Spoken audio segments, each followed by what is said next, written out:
क्योंकि मैं आपको किसी नहीं हो सकता, मैं हमेशा संलग्न रहती है कि गंगा का स्वभाव है। और कहते हैं कि आज गंगा के घाट पर ये दृश्य हमें नजर आ रहा है, मानो ये हमें समझाना चाहता है कि जहां पर निष्काम भावना की सरिता जिस हृदय के अंदर बहती है, वहां पर फिर प्रभु भी मांगने के लिए विवश हो जाते हैं। जिस हृदय में भक्ति की ऐसी सरिता बहती है जो निष्काम हो, वहां पर प्रभु विवश हो जाते हैं अपने भक्त से मांगने के लिए, उसके आगे निहोरा करने के लिए। मेरा परिचय दिव्य ज्योति जागृति संस्थान से है। मैं परम वंदनीय परम श्रद्धेय गुरुदेव श्री आशुतोष महाराज जी की शिष्या हूँ और यहाँ पर इस क्षेत्र में हम श्री राम कथा का आयोजन किया हुआ था हमने, और उसी के उपलक्ष्य में हम यहाँ उपस्थित हुए हैं कथा करने के लिए। मेरी सेवा है कथा बाँचने की। तो यहाँ पर मैं पहले ये बताना चाहूँगी, जो हमारी कथा होती है उसका उद्देश्य समाज में जागृति लाना है, समाज को परिवर्तित करना है। जिस श्री राम को आज तक हम मान रहे हैं, उन श्री राम को जनाना, उन्हें जाने, मानव जाने और उन्हें जान करके अपने चरित्र में उतारे, यही हमारी कथा का उद्देश्य है। और अब 3 दिन बीत चुके हैं कथा के। आज चतुर्थ दिवस है।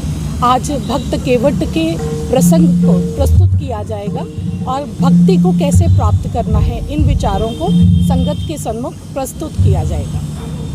ये कथा का प्रचार प्रसार आप कब से कर रहे हैं? कथा का प्रचार प्रसार करते हुए लगभग मुझे 10-12 साल हो चुके हैं, और केवल हम ही नहीं, असंख्य ऐसे गुरु महाराज जी के शिष्य व शिष्याएं हैं जो पूरे विश्व के अंदर धर्म का प्रचार प्रसार कर रहे हैं, कथाएं कर रहे हैं, सत्संग समागम होते हैं, बहुत सारे हमारे सामाजिक और आध्यात्मिक कार्यक्रम प्रसारित किए जाते हैं। ये कार्यक्रम आगे भी ऐसे ही चलते रहेंगे? बिल्कुल इसी प्रकार चलते रहेंगे, क्योंकि देखिए हमारे समाज को इनकी बहुत ज़्यादा ज़रूरत है।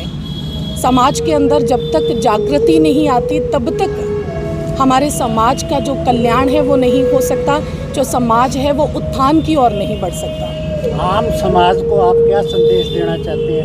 युवाओं के अंदर यहाँ नशे की प्रवृत्ति ज़्यादा है। जी जी, उसके प्रति आप क्या संदेश देंगे? जी, अगर हम नशे की बात करें तो नशा ना केवल युवाओं के अंदर, बल्कि मैं कहूँगी हर वर्ग के व्यक्ति के अंदर है। कोई ना कोई व्यक्ति किसी न किसी नशे के साथ जुड़ा हुआ है, चाहे वह युवावस्था में है, चाहे प्रौढ़ावस्था में है, सभी किसी न किसी नशे के साथ जुड़े हुए हैं। और जो नशा है वो हमें अंदर से खोखला कर देता है।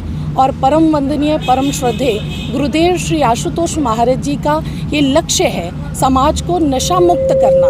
क्योंकि जो युवा है, अभी आपने युवा की बात की, जो युवा है वो हमारे समाज की रीढ़ की हड्डी है। और आप सभी जानते हैं एक शरीर रीढ़ की हड्डी के बल पर ही खड़ा होता है, और अगर रीढ़ की हड्डी खराब हो जाए तो फिर उसका स्वस्थ रहना, उसका खड़ा होना उस शरीर का संभव नहीं है।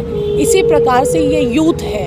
अगर यूथ नशे में इस प्रकार अपनी ज़िंदगी को बर्बाद करेगा तो समाज उत्थान को, उत्कर्ष को प्राप्त नहीं कर पाएगा। इसलिए यूथ के ऊपर कार्य हो रहा है। हमारी संस्था जो एक आध्यात्मिक संस्था है, ये आध्यात्मिक कार्य तो करती ही है, इसके साथ साथ सामाजिक क्षेत्र में भी कार्य कर रही है। समाज को नशे से मुक्त कैसे किया जाए, युवाओं को नशे से कैसे दूर रखा जाए, ऐसा अभियान चलाया हुआ है। हमारा परिकल्प है, बोध नामक परिकल्प, ये हमारे वर्कशॉप है।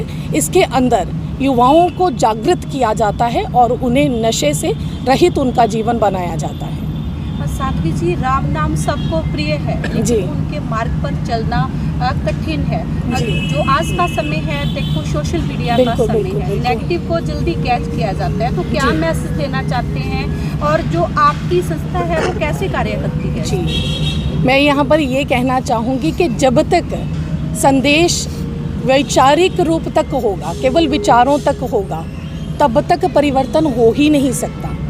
जब तक हमारे आचरण में विचार नहीं उतरते, राम अभी तक हमारे विचारों में है। जिस दिन राम हमारे आचरण में उतर गए, उस दिन समाज का कल्याण संभव है।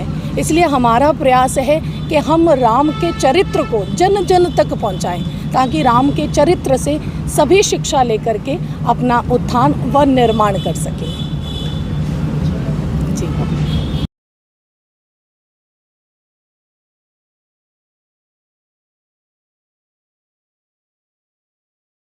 क्योंकि मैं आपको किसी नहीं हो सकता, मैं हमेशा संलग्न रहती है कि गंगा का